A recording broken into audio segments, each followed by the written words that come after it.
Hello, babes! Hello, and welcome back to another episode. I know, right? It's crazy. It's happening. We're back, baby. Now, Merry Christmas, Happy New Year, Merry Stripmas, of course. Happy holidays. I hope you have all survived the festive madness. I hope y'all are doing fine and dandy. And it's so nice to see you again. Well, to read from you again, because, like, talking with you after my episodes with you is my favorite thing, as always. Now, where did we take off? There is so much to catch up to. I think the last update we did was with the Carnival in Nairobi, and I've got some good news for you on that one. And it was on the end of the year stuff, and a lot of events happened in the meantime. A lot of events are happening that I want to tell you about. So I think let's start off with the September craziness of the name change, Carnival, the Patreon that started, and so on. So that is really cool, and it took off. I'm so happy. We've got, I think, 26 members last time I checked, which is really, really cool and crazy. And also a few subscribed to the tutorials, which I'm so excited about. Thank you so much. I will, of course, keep you updated on everything, and there will be new videos out soon. And I can't wait. We did Merry Stripmas, where we did, I think, roleplay was the last one from the Stripmas, from the Secrets of Separate. But we also did a few other tutorials in the meantime. We did a video about stage presence and how I practice my stage presence every time before my shows, before my own performances, because you're that bitch and you got this. Now that's that, and we had Merry Stripmas, of course, where we donated 50 francs to Procore. Thanks to you, babes, as well. Mwah. Thank you for sharing. Thank you for donating, and thank you for donating directly as well to them. They are an amazing organization that helps sex workers out in Switzerland about legal stuff, about money stuff, about everything. And they also are in charge of political stuff, like they organize demonstrations and so on. Like they organize so much good shit, actually. So go check them out, as well as there are many other organizations that are amazing, and that's something I want to get back to you, because in the comments you need to let me know which organizations do you support, which one do you like, and which one do you donate to, because I want to do more of this throughout the year. And I also want to do more for the carnival that I will be telling you in a minute about. We always choose per carnival one organization that gets a percentage of the money, because I just think it's important to give back to the community. Yeah, and for the Patreon, what you also need to comment, this is your homework, donate your favorite charities and your favorite organizations, and also comment guest teachers you want. Comment all of your guest teachers that you want to have on my Patreon, and I'm so excited to get them into the boat. We are planning, actually, as we are speaking, I'm planning a few really cool things with my friends, and we will do a lot of cool double videos and stuff soon. So I'm so excited. You are in for a treat. Yeah, that is happening, so that's pretty epic. Now, what else do we have? We have this, that about the carnival. Oh my god, let's circle back. The carnival on Aroy, like the last update was we were looking for sponsors, and we are still looking for sponsors. So if you want to sponsor it, or if you want to just donate to my throne to get my head a little bit off, that will be amazing. But again, no stress, it will happen anyway. Because that is the beauty of things when you have a will, an iron will, and a burning passion, and way too big dreams, it will happen anyway, regardless. So we are doing it in a way smaller format than I originally planned, of course, but it will happen, and it will be at the end of May. More details will follow as soon as I have everything signed. I am currently working on the program and with the artists, and what can we do, what can't we do, because we have very limited resources. Like it's with the tent, we need to check things out, with the artists in general. Like, yeah, as said, a lot is happening, but that is pretty cool. So end of May, write it in your calendars, or write it in my calendars. Did you get yours? Ah, they are gorgeous. I'm so excited. Can't show you obviously the first side because it's all handwritten stuff, but oh, I'm so happy. They're so cool. So many pretty pictures. Thank you so much to all of my photographer friends who I can always work with. I am really blessed to have so many amazing and creative babes around me. Ah, grateful. How did your new year start? My new year started a bit messy. I could say that. The New Year's evening was amazing, don't get me wrong, but the day before, an absolute mess. I want to rant with you about that too. I'll take you on that journey. But also about New Year's Eve in general, it was super fun. That one was really cool. A lot of my friends came, my partner, and it was just great. The day before was a bit difficult, and I did a short PSA already in my Instagram, and I want to keep it here as well because it's super important, and I really want to talk about it because it can save lives. Now, this is a very serious theme. Do you want to do it now and then get the nice stuff? I think we get the horrible thing out of our way. What happened on New Year's Eve? On the day before New Year's Eve. So I had a gig, and after that gig, I usually look back before I walk back to my car. I look back, no one was following me, and I went into my car, locked the door immediately, and then I texted my boyfriend back like, hey, I'll be home soon and stuff. And then I heard a knock on my window on the door, and I was, oh my god, I was shocked. Like I got jump scared, and because I got startled, like, what the fuck knocks on my door at 2 a.m. And I looked over and I see this guy, and I recognize him from the bar. Like, I know it was a guy from the bar, which is super creepy because he just stood at the entrance, and I said goodbye even, and I don't know. And then he waved and he said something, and I was like, nope. I started the engine, wanted to reverse, and I heard him grab the door. It was so creepy. Like, why would you do that? And then he did that, and I just looked over as I started reversing, and I see how he was shuffling stuff with his pants, and I was just like, ah!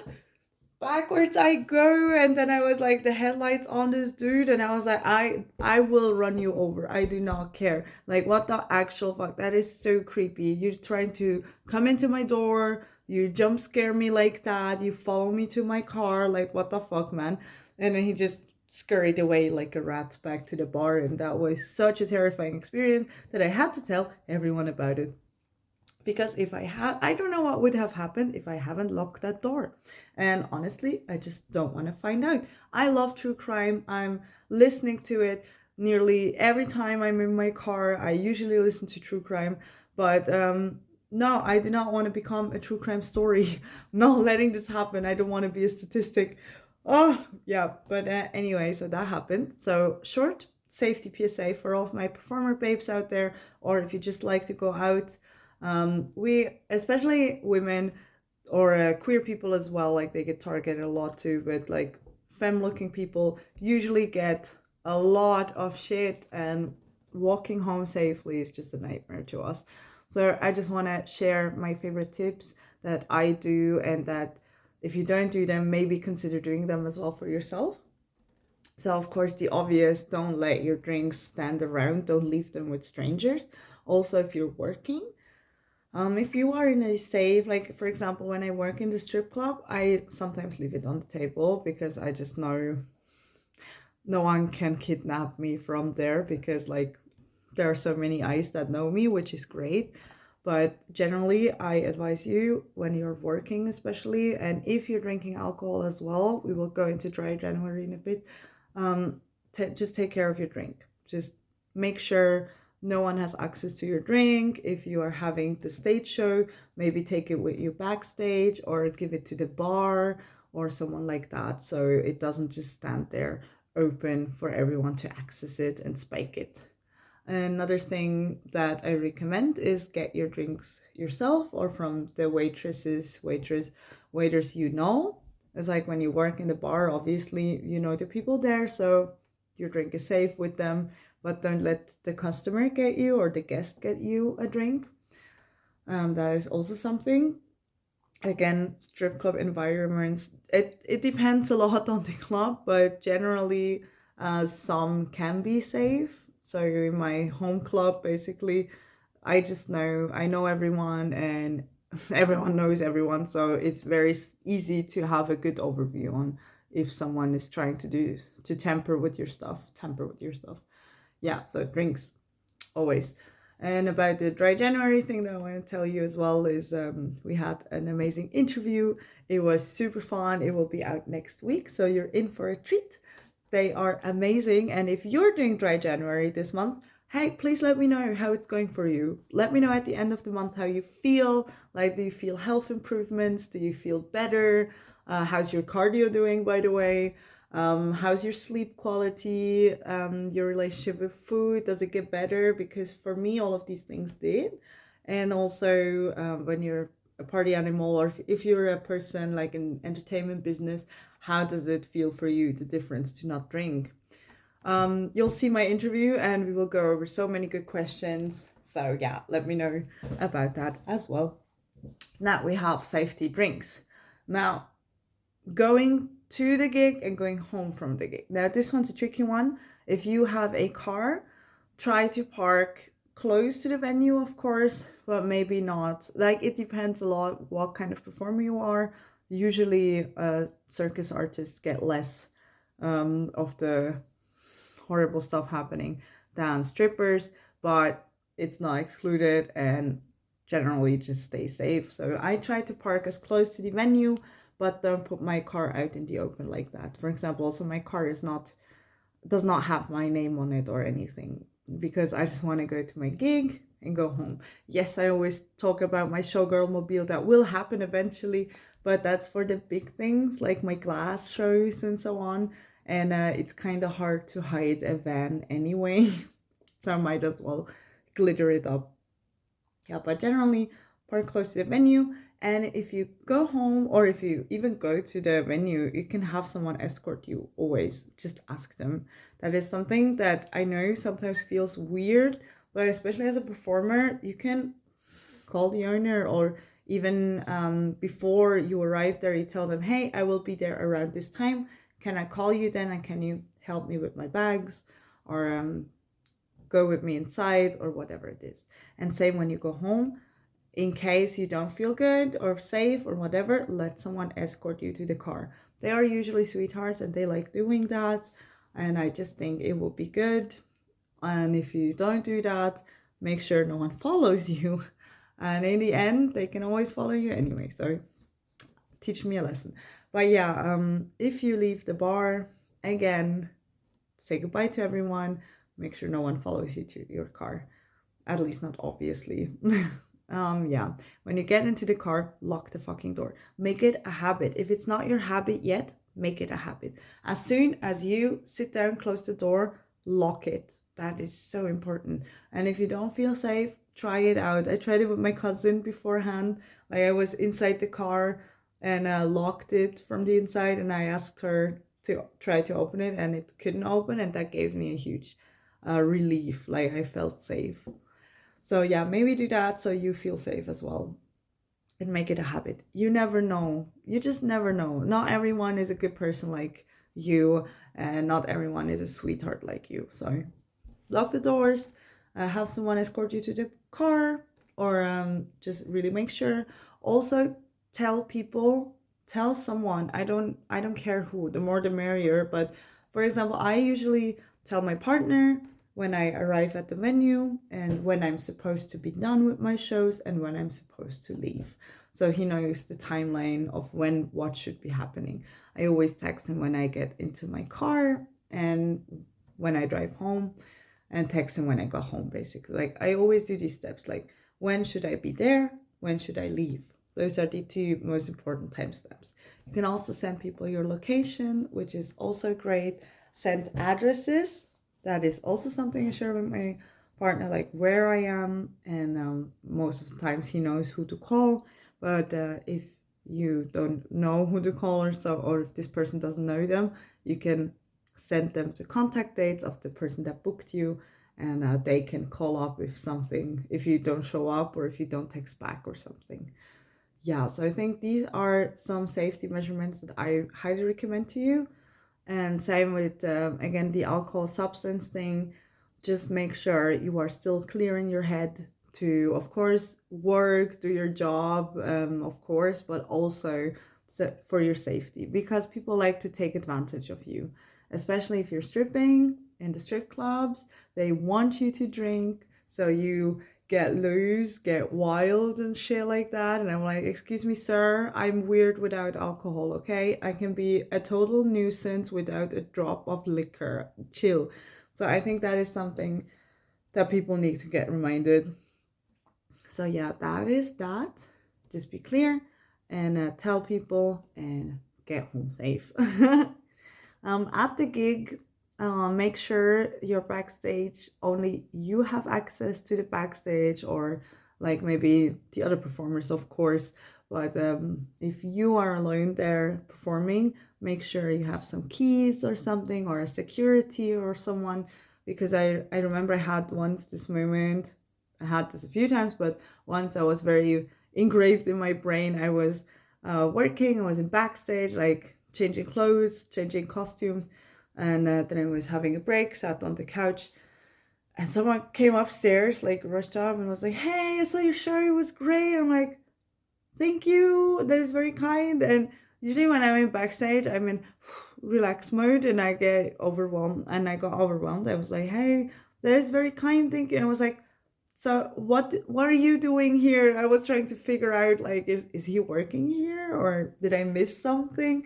And this person just goes like, "Oh no, I was just enjoying the show." And I'm so glad I didn't have to like continue discussing or anything, because the security sped up the stairs and was like, "Excuse me, this is a artist only, please leave," and stuff. And he was taking him basically by the neck, grabbing him and pushing him out. And I was like, because he was like, "Is he with you?" And I'm like, "No." And he was like, "Okay, goodbye, sir." And I just think that is very valuable, because you never know, right? You're alone still, no one's up there with you. You never know. I don't want to know. I, especially if I'm in backstage, I just want to have a moment of calming down, getting changed, getting my head ready for the next show. Like sometimes you have show, 15-minute break, show, 15-minute break, show, and that is very straining for your body, because you have to go back. You're sweaty, you need to freshen up, you need to switch your clothes, your costume, whatever it is, and then you get back on stage basically. So in that little time, I really want to have time to focus on my shows. Yeah, that's no offense to you, babes, as always. When I'm downstairs, when I after my shows, when I hang in the club, or if right after the show when I come down the stage, usually you can always talk to me. Always, always, always. Feel free to come to me and tell me about how I made you feel, and tell me about your favorite moments. Tell me if you want to learn that shit, I can teach you, like all this stuff. Like, let's have some fun, let's dance together. But when I'm backstage, please respect that. I need to get ready for the next show usually, so that's where things get a bit heated. And I was like, what's happening? Who is this dude? Why am I here? Oh, yeah, also it's just an invasion of privacy when I'm changing. I know that's a weird concept for many, but I like being naked. I don't care being naked. It's, I think our bodies are nothing weird or to be ashamed of. Like, everyone has a body and that's cool. But at the same time, if I'm changing costume or whatever, and someone just chills there and stares at you, that is uncomfortable. So yeah, it's also uncomfortable here on stage, and people are just like, please smile or do something. I'm not telling you to smile more, but it is really weird when people just stare at you like this, and you're about to get naked, and you're like, "Do you even like this? Should I put my clothes back on? Is it not? Okay, I'll just leave." Yeah, if you don't get a reaction, that's so weird to me. I think that's weird for every performer, but I don't want to speak for everyone. Some people really like quiet crowds, like the ones that just sit and enjoy and don't make a sound. But I personally, I love you, babes, because you're so wild and loud and free, and you just scream and sing to the song, and you just jam along, and sometimes I can't hear the music anymore, and I'm just like, at this point I'm just winging it. Super fun. I love these moments. Oh, yeah, that's that. I think just safety wise, just send someone your location, the address you're going, when you should be there, and when you arrived, you text them, and when you leave, and also, well, when you should have left or when your show is finished and stuff like that. Just rough timestamps so the person that is watching over your location knows, oh, okay, she's doing fine and she's leaving now, whatever. And I think that advice goes for everyone. I think it's always good to have someone know where you about your whereabouts and stuff. Yeah, I think that is really cool. That is already really good. And I think we went over the safety part. That's nice. If I have more safety tips, I will, of course, share them. And if you have safety tips, also share them, please, for everyone else as well. It is also good to have more knowledge. More is better in this case. Nice. Oh, about the alcohol, one of the questions that they asked me was what I would wish from my audience, what they knew about my relationship to alcohol or whatever. And I just thought to myself, I don't mind if people drink. I don't mind if people are taking substances. I don't give a shit as long as you are still respectful.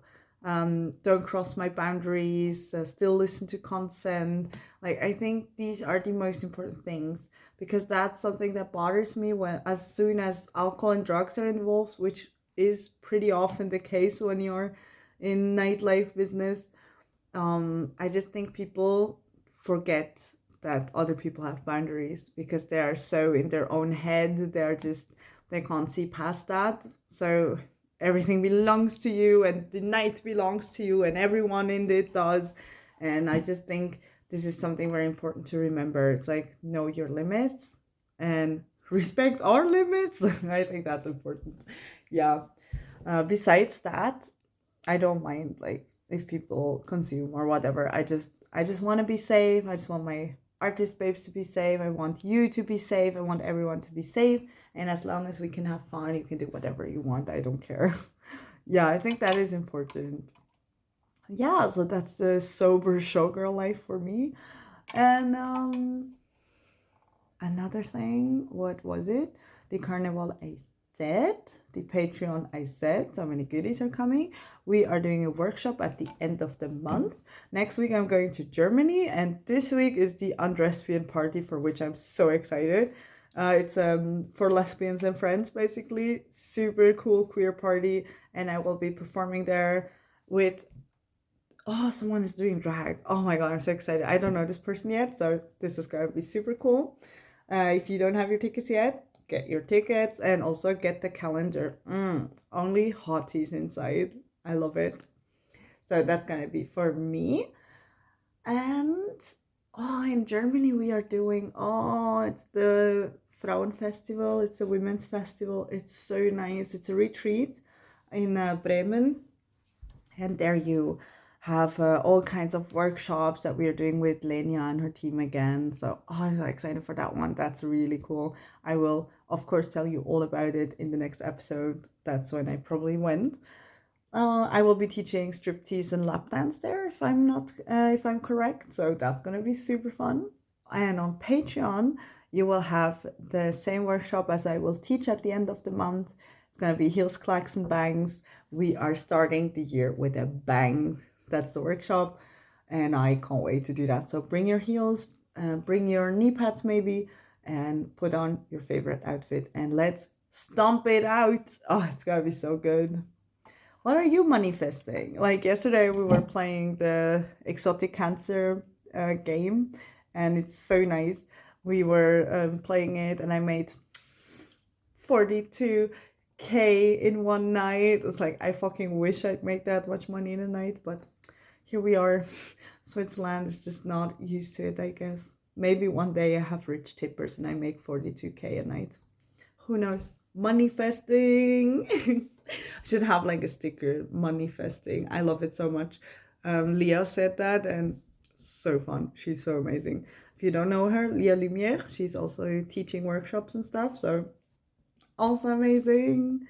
Yeah, I think these are the updates. Tonight I'm going to the ballet with YEAAAR, who is also an insanely talented and amazing person. I'm so grateful. I have so many amazing friends around me who are insanely hardworking and talented, and I just love it. I love it. So much passion, so much love is around. And with my stripper babes, we're going to a spa day as well. Oh, it's going to be so nice. And with them, I will create also more videos and Patreon stuff soon. You are in for a treat. I think that is all with the current updates. I think that's nice. Oh my god, I need to check my notes. I have checked the notes and I want to talk to you about way more stuff. I'm sorry, I just went off-road. I'm so happy to talk to you. And I was like, I need to get everything out all at once. It's messy, but you know me. This is who we are. I'm glad my shows are not too messy. Oh my god, I did the competition. I don't know, I didn't tell you about the competition. Before we go into the actual title of the episode, which is 2025 lessons and things we're not doing in 2026 anymore, I want to tell you about my comp. Oh my god, I got third place in category burlesque in Italy. How crazy is that? Also, shout out to Erotic Hell. It is such an amazing competition. I had the time of my life there. I've met the most amazing babes. Like, excuse me, they were all so sweet and hot and amazing. And I saw everyone on stage slay. I loved it. Every second was worth it. And we had the loveliest road trip with my babe. She's so cute. She also teaches. Her Instagram is Lanturia. Really cute.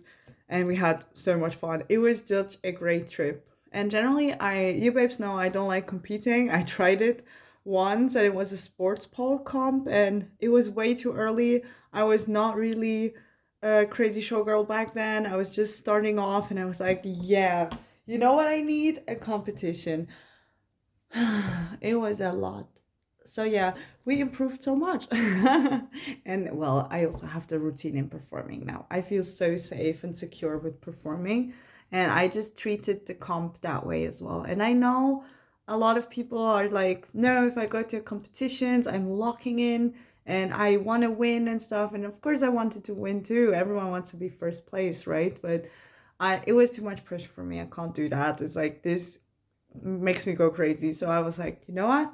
You prepare for the comp, of course, but you go there, you have fun. My number one goal is to have fun and get to know some cutie pies from the pole industry. That's all I wanted. And I saw like Pole Kitten was in the judge and I was like, perfect. Like, we were texting for ages and I have never seen her live before. So we saw us the first time live as well with Jessica. I've met some cuties from France. I've met so many adorable people from France and generally just all over the world. Also Italy. Oh my god, in my category as well. Like, people were super strong. Like, I was watching them, I was like, wow, amazing.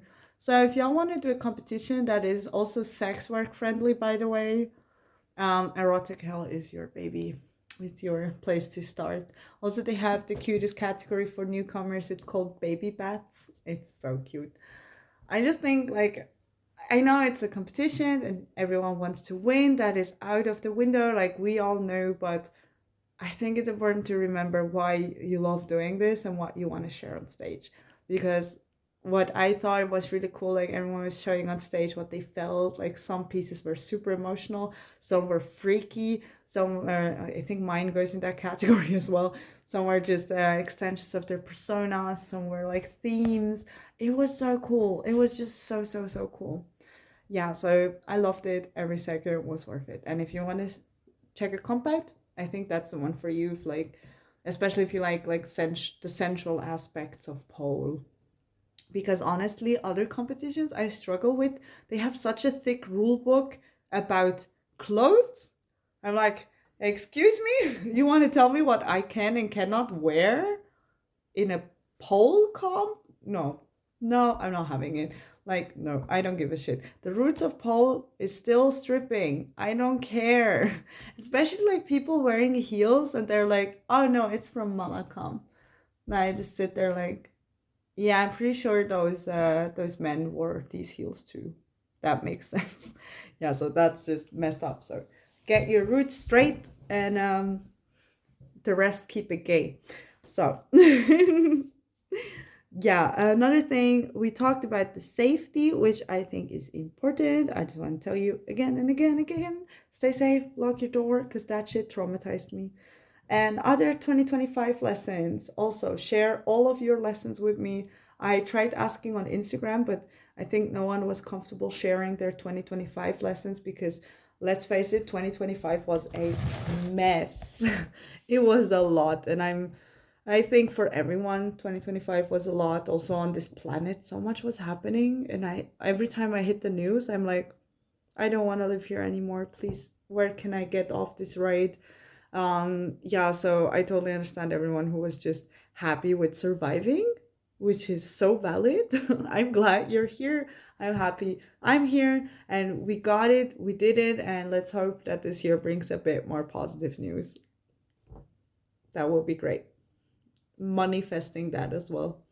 Um, yeah, but I will share some of my personal 2025 lessons and also from the past years some lessons that I want to share that you can maybe learn from it because I clearly have.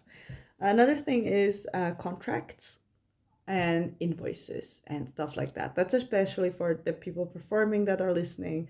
I have been changing up my whole invoice system just to show people how much money we actually need for the gig. It's like I also do this every time, like I told you, babes, over and over again. I am super annoying when it comes to that, but I will ask how much my fellow artists are getting because it's important. Like we need to know. We need to know how much money, like what is currently the mean, like how much money is on the table and how much isn't. And I think that is important. And I saw some amazing videos talking about pricing and stuff. So that is really cool.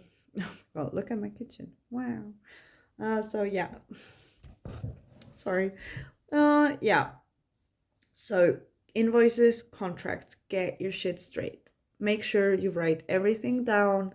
Make sure you actually write down how much the stuff costs. If you're doing fire shows, you have actual fuel and stuff that you need to pay. The wig, the wig that it needs replacing and stuff. So that those things are expensive and you need to tell people that because they don't know. They just want to book a cheap fire show and they don't understand how rude that is because you have actual things to pay. For example, I was once at a gig where the pay discrepancy was insane. For example, I was like, I need my 500, and I think I did two cube shows for 500. And then there was someone else and they told me they I was like asking in the backstage and someone was like, "Oh, I'm getting 350," who was doing fire shows, and I'm like, "Hey, you should be earning more than me. That doesn't make sense." And then another person was like, "What?" Like this mean like y'all getting paid? And they were like, "Well, I'm getting 150 for aerial hoop." And I'm just there like, "What is this?" It's not even like close to each other. So ask your fellows. I don't care if you're offended by this question, maybe ask yourself why. Why should you be ashamed to know your worth? Get your money, honey, please.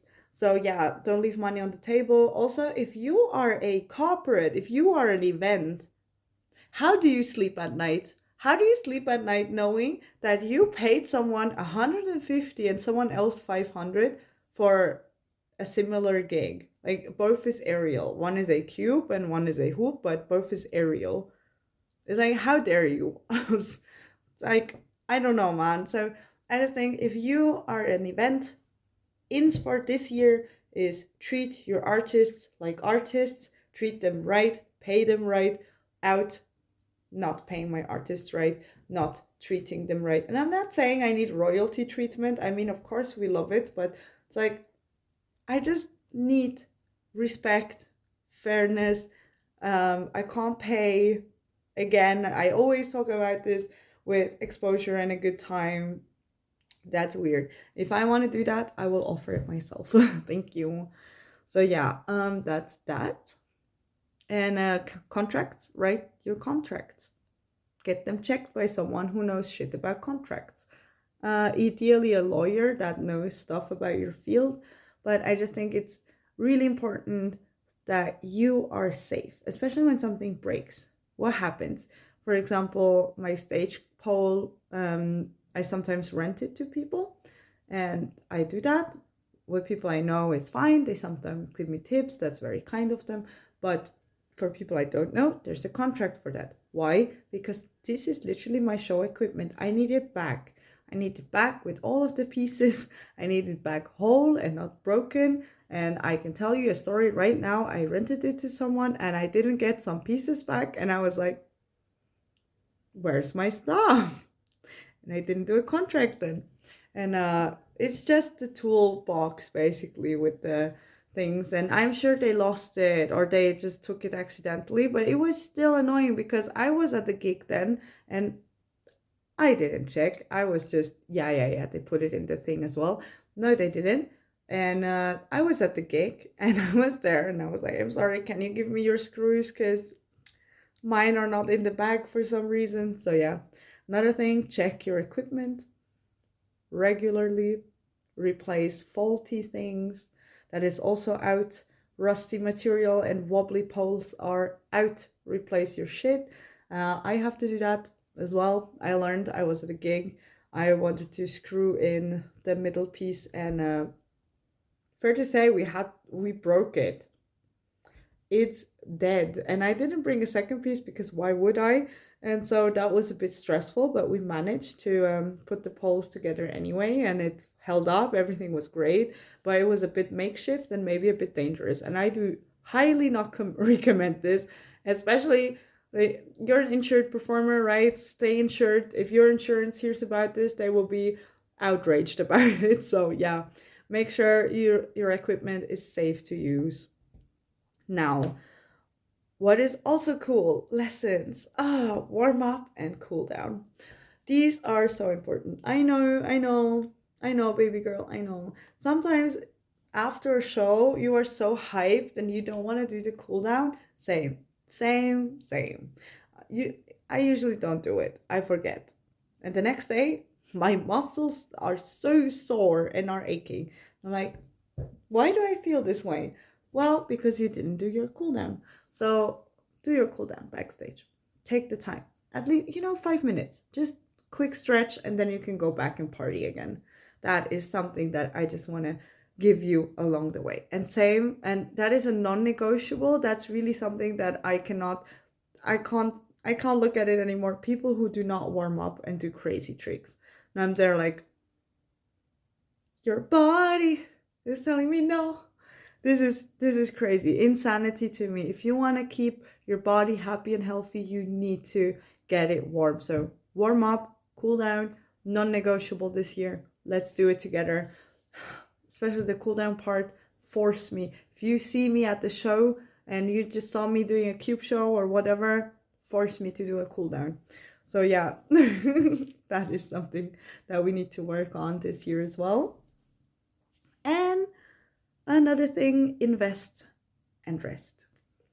That is something I really want to give you as well, like after shows and stuff. I know we are hustling all hard. I know we're doing a lot, but at the same time, take care of yourself, bunny boo. Please, it's so important. Rest. Take time for yourself. Take time to find that sparkle again. Because sometimes we are so in a rush and we have so much to do that creating isn't a process anymore of fun and exploring and playing. It is a forced thing. And I think you know it best. Like, you can't create something when you are stressed or not feeling good. Because, like, well, maybe depression sometimes helps me with creating, but usually I need to have time to create. And if I don't give myself time to explore, to play, to like, what do I want to do? Like, just finding out what I want to do, it's forced. The performance is forced. It does not come from my heart. And that is something that I want to stay like that, and that I am actually also very proud of it. Like, my performances are coming from my heart. sometimes they're, I don't know, a bit weird, I know, but it's like they are something I really wanted to create. They're something that get me excited about doing. And I just want to tell you to slow down. Whatever you're doing, take moments for yourself, take moments to take care of yourself, rest hard, invest in yourself, invest in your body, go get that massages, go do physio, especially if you're doing something in pole or aerial or whatever it is. Invest in your body, invest in your rest. That is so important. Like, we do not want to have injuries. I mean, sometimes, you know, it happens, shit happens. We, or guardian angels, sometimes get very tired too. Okay, mine probably has a burnout, but I still try. And right now I'm trying to focus on strong shoulders. I want to get more into building up my back as well, because I want to get into my handstands and stuff for real now. So yeah, I just want to tell you, it was really good to go to physio, and I had an accident, like an injury. It wasn't bad. It was just something small, but maybe that's part of the problem. Like when we did the photo shooting in the champagne glass, I have this one move where I am lying on my neck, which looks impressive if you know. If you don't know, it's just, you know, I lay flat on the glass and my only contact points are my neck and my a part of my legs, lower legs. But again, it's just impressive if you know. For everyone else, it just looks like I'm laying flat on it. So yeah, I usually don't do it in shows or just very shortly. And then I put the rest of my body on it because the other shape is so much more pretty anyway. But yeah, anyway, I did that and I didn't really warm up too much because I was the last one to go, and I was making sure my beauties were looking good on the photos, and I forgot my own warm up. Like, I warmed up the whole time, and then in the end I was so invested into the photo shoot with helping people, with looking, with filming and stuff, that I forgot that I cooled down already again, and I wasn't ready for all of these crazy moves. Then I was on my neck, and I just thought to myself, you know, a few days before that, I was like, oh, I want to get into neck hangs. You know, maybe not this month, but I really wanted to get into neck hangs because I think they look crazy impressive and are amazing. And now I know how crazy impressive and amazing they are, like from a not just bystander, but as someone who personally got violated by her own spine. Yeah, so I did that, and the photographer was like, oh no, I didn't get the shot right, can you try it again? And I'm like, no, and my body screamed no, and everything screamed no, and I should have stopped there, but who am I if I wouldn't go overboard, right? So I did it again and held it longer, and the pose was actually nice, but I'm gonna be honest, I don't even like the picture. That is probably the worst part of it all. Like, I got that and the picture was not even good.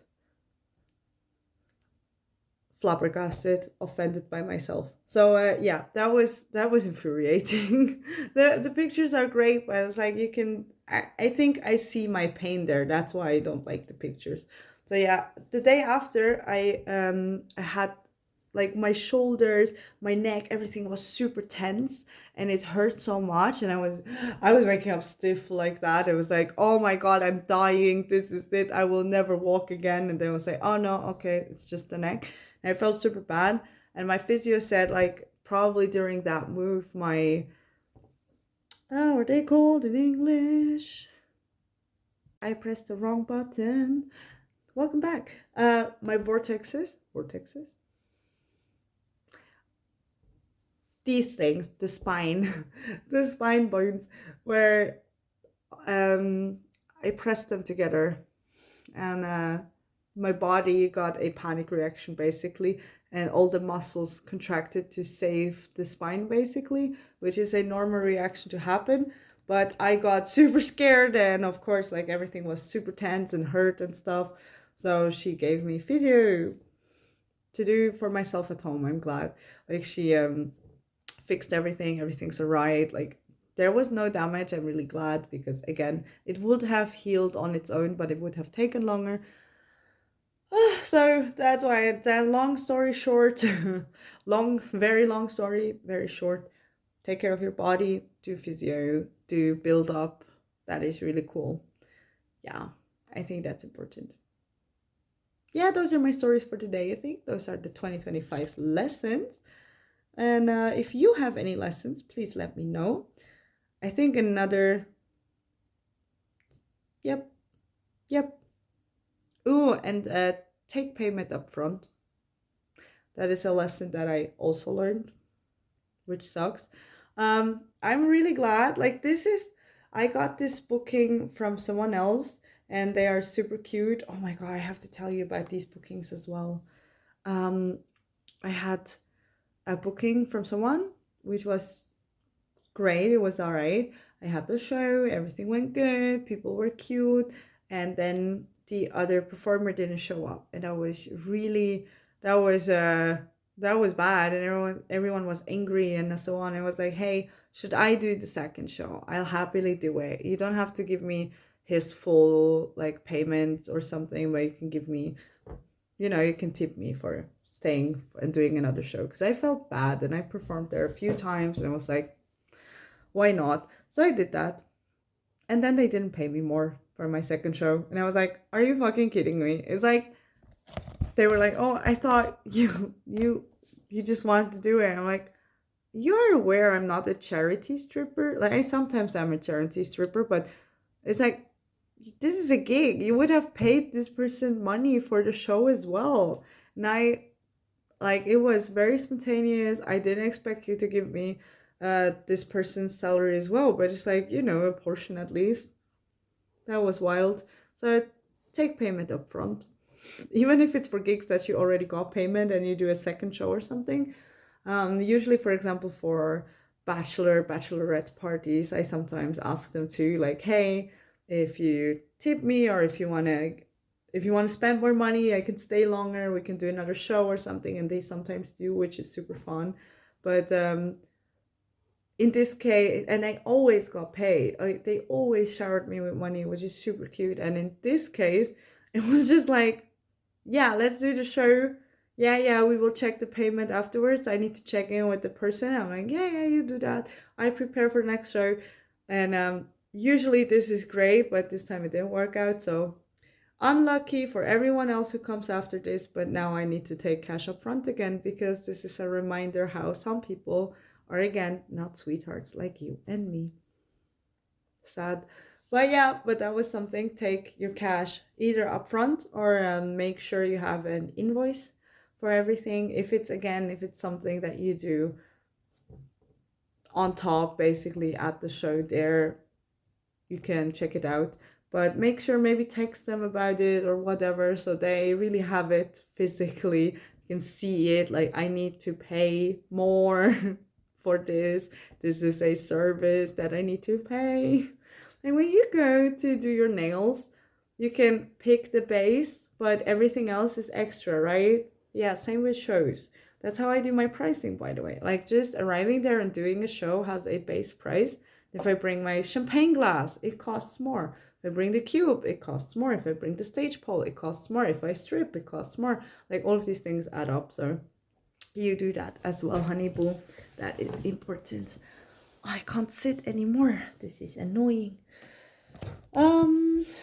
Yeah, and another gig that I took from a friend was actually really huge. It was crazy, insane. It was super fun. I danced at the biggest erotic fair in Switzerland, at the Extasia. And let's just keep it at, it was, the organization was something else.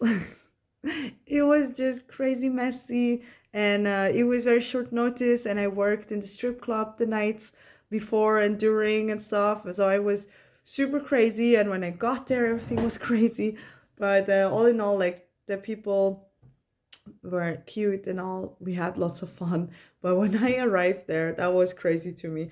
I got there, and first thing, I was like, I talked to the backstage manager, and I got there I didn't have much time, because I had to work the night before, and I'm sorry, it's not a negotiable that I don't sleep. I will sleep. I need my sleep. My body needs rest. That is a non-negotiable. So I told them, like, okay, I can come, but I will be there very shortly before the show.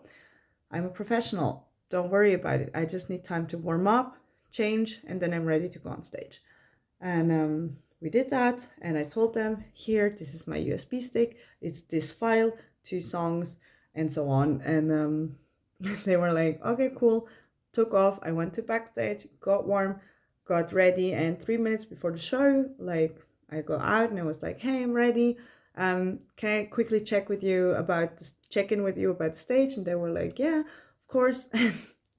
I'm so glad I bring a chair everywhere I go, just in case. And I was like, okay, how is the pole set up? Just so I know, is it spinning? Because I requested spinning. And he was like, what pole? And I just stood there like, the pole. I'm supposed to do a pole show. They're like, oh, yeah, no, we don't have a pole. And I'm like, 2 minutes before the show, right? And I'm like, okay, cool. You know what? Here's my chair. Put it in the middle of the stage, and I will get someone from the audience. Like, I will take someone up and do a lap dance show instead. Cool. Let's do it. I gave him my chair. I got ready, and then they announced my name and stuff. Then I went on stage, and y'all can't believe it. It was a full-blown improv show. Like, you babes know, I love freestyling. I love improv, so I'm doing fine. But I just stood there for a moment. I was like, I think for a split second, you saw it in my face how confused and kind of slightly pissed I was. Because, like, there was already a dude on the chair, and I'm like, I want to pick the person sitting on my chair. I hate when people pick it for me, except it's, of course, bachelor, birthdays, whatever it is. Like, that is something else. But if there's like a big show going on like this, I want to pick the person because I need to know who is compatible for the tricks that I will do. I need someone who knows, who I can tell the rules while, while dancing, who is compatible, who works with me and actually, like, is safe to work with, doesn't wear clothes that are slippery or something. I think that those are things that people don't think about sometimes, because when I randomly pick someone out of the, like, usually it's random. A lot of people are like, oh, did you know this person? I'm like, no. And someone else asked me, like, are you more comfortable when you know the person sitting there? And I'm gonna be honest, I don't mind who sits on the chair. I'm super excited. As long as they're happy, I'm happy. But there is a huge but. If it's something like this where I need to perform, like, in a way, it's not just a bachelor party where when shit goes wrong, it's funny, but this person, like, this is a stage show. So I need someone on stage who I know is a good lap dance partner, who doesn't touch me inappropriately, who doesn't get too wild, who actually does what I say, and who's comfortable with all of that, because that is something I always ask someone that I take on stage. I tell it into their ear. Usually people can't see it, but I'm like, hey, are you comfortable? I will touch you. Is it okay if you touch me? Please let me know if you're uncomfortable. Like, all of these things I'm saying to the person sitting on the chair, because I personally think it's important that they feel good. I don't want someone sitting on the chair who feels embarrassed or bad or isn't up for it. Or for some people, it's also plainly too much attention and they don't want that. And that is completely fine with me. So I didn't choose the guy. So I went on stage. The dude was already saying, also, I wanted to do chair tricks. I can do so many cool chair tricks. Excuse me, let me do those first, and then someone can sit there. So that happened. And then the music started, and it is it is from the different show, and the second song. It's like the last song that I would have performed to. And I'm like, I love this song very much, but I planned it to be the last song of the night, so it will be a bang and was starting really cool and stuff. It would have been so cool. So yeah, it's like to take off in a very cool way. But yeah, she already took the song, and I'm there like, no, okay, cool, let's do it. And I just thought in my head I was planning the second song, because I was thinking, well, if she picks another song, it wouldn't fit, because this song is so high energy. You do a slower song afterwards, it just doesn't sound the same. It just doesn't have the same effect. I don't know, to me at least. I mean, I would have pulled it off if I got a second song, but after the song, like, the lap dance show was super fun, super cool. the dude, like the host, already came back on stage and was like, "Thank you for your show," and he was super sweet, by the way. And I'm like, "Oh, but I'm not done. Okay, I guess I'm done." Then we took pictures and everything was cute and went backstage again. And the fun, well, it's not funny, I guess, at this point. The crazy thing is, it happened again in the second show. I did the same. I was like performing to the first song, and I didn't take off my clothes yet. And then I was like, okay, and now the second song, and now I did the pole part, I did the chair part, and now was the part where I want to take someone in the second song on stage. And he was like, "Thank you so much for your show." And I'm like, "Stop. I'm not done yet." He's like, "Excuse me?" With the mic. And I'm like, "I'm not done yet." And he's like, "Oh, really?" And I look into the crowd and I'm like, okay, at this point, I just should do naked comedy. I don't know. And I stood there and I was like, "So, do you want to see me naked?" And everyone went, "Yeah." And I'm like, "Well, then play my second song. Maybe I will get naked." And everyone was like, "Play the song." Like, that was a super fun moment. Like, the crowd was so into it. And I was just standing there on the floor in a crazy pose. Like, do you think this looks done to you? I'm not finished with y'all yet. I need to cause more mischief on stage. I need to go into more, like, rub more people into my boobs. Like, what is this? So yeah, that was a bit unhinged, but yeah, it was fun. So Extasia was very crazy, but also the stage shows were super fun. So grateful for the experience. Thank you so much, Maruna, for getting me there. I just think for next year we just need a lot more planning ahead. That would be great. And get me a poll if I should do a poll show. That counts to a lot of places. Sometimes, like, that is a lesson that I learned very early on in my career. Like, you babes know, chair dancing is one of the things, like acrobatic chair dancing is one of the first things that actually like took off my career, because not many people did it back then, and I loved it. And I do a lot of crazy tricks, which I'm very proud of, and developed some on my own, learned from different people online, and it's just very cool. So I'm very grateful for that. And oh my god, one of my favorite chair dancers is following me back on Instagram, and we texted that maybe workshops coming soon. Oh my god, that would be crazy. JC Joe, Jaisley Joe. How do I spell your name? There she is. Yeah, Jaislyn Joe. She's amazing. I love her so much. And she noticed me. It's like senpai noticed me moment. But yeah, I think she was one of the first people that I saw online on the chair, and I was like, I want to do that. In the golden age where there weren't many tutorial platforms out there and everything was on YouTube, I guess. But yeah, I found her on Instagram now, and it was such a fun moment. We had a super wholesome moment. Yeah, so where was I? Chair dancing? Oh yeah, equipment.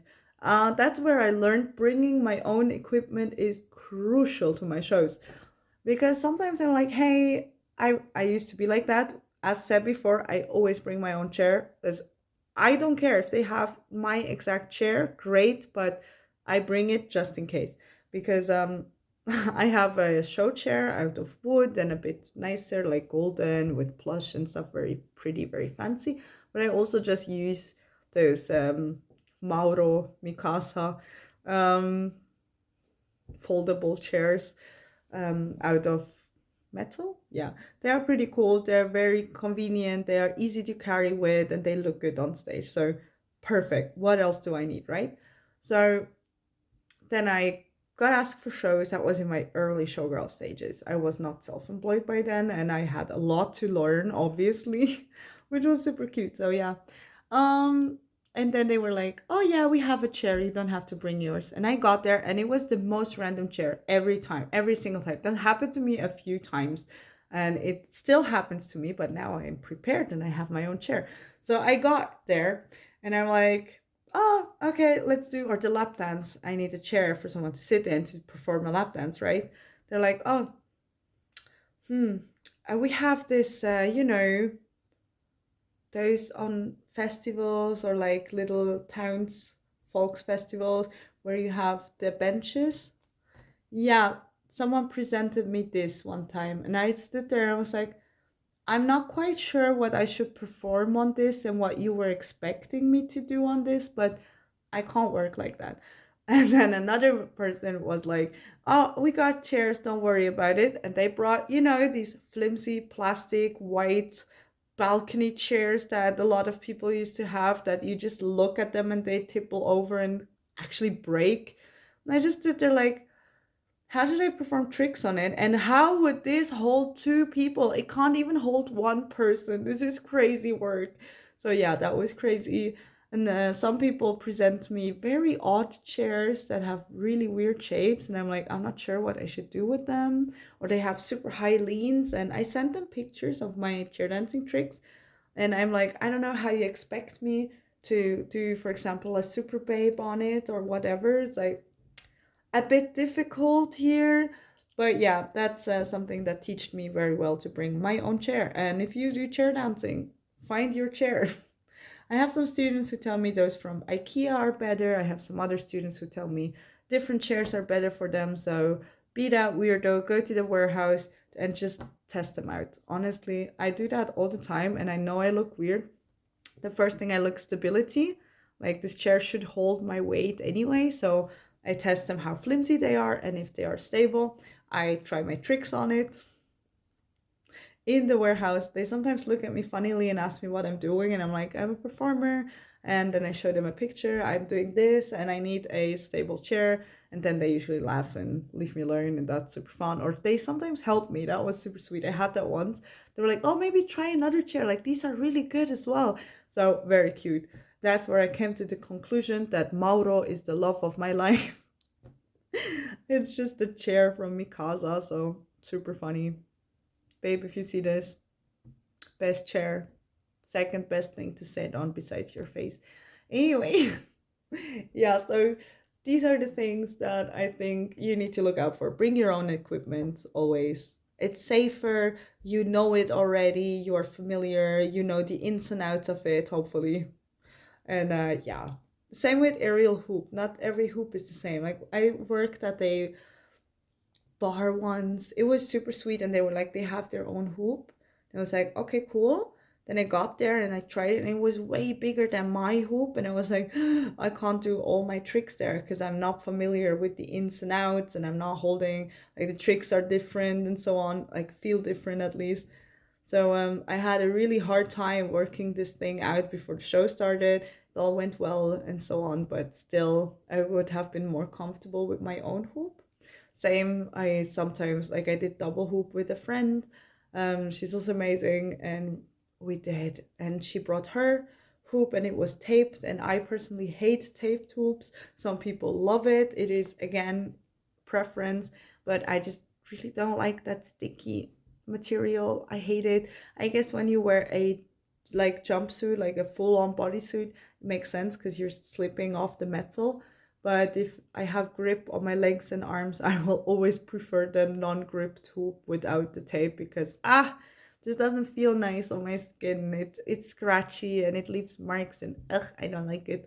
So yeah, that's why I usually bring my own equipment. I'm maybe a bit difficult with that. I'm a diva.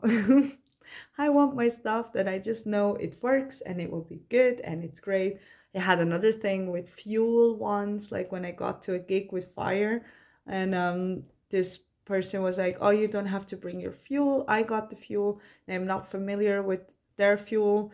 And I was struggling because like it didn't light the way, like the same speed as my fuel when I perform with fire. So yeah, these are all small things.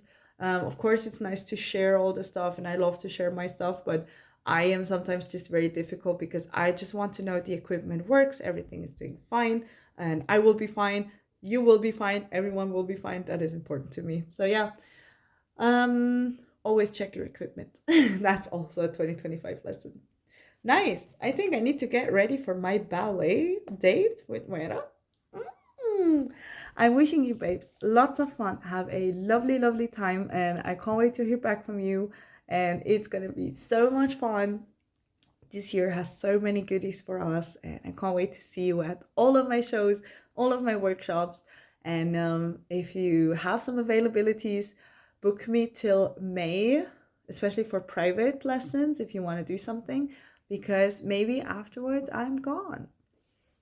Hopefully. This is I can't spoil anything. This is something I'm working towards because I just want to have a summer date somewhere else. That would be amazing. So fingers crossed, book your stuff. Can't wait to see you. I can't wait to dance with you. And I see you, babe, soon. I'm proud of you. I love you. Stay fierce and fabulous. Spread glitter and kindness. And love you.